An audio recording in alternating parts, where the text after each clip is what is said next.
आज सालेपुर थाना परिसर रे आम पुलिस समितिर सचेतनता सृष्टि करने सहित आलोचना चक्र अनुष्ठित हो जाइछि।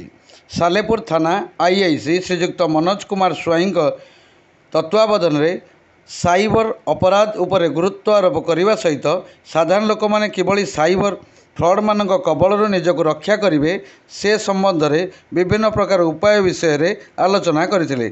कौनसी अजणा मोबाइल आप इनस्टॉल न करने सहित कहारी को ओटीपी न देवाई श्रीजुक्त स्वाई परामर्श देते।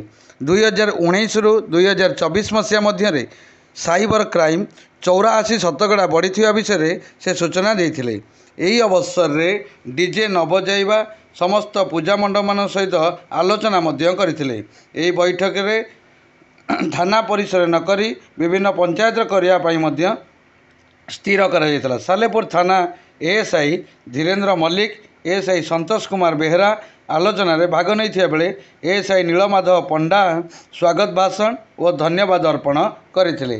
कटकरू Sukant Mahapatra report SM DD news.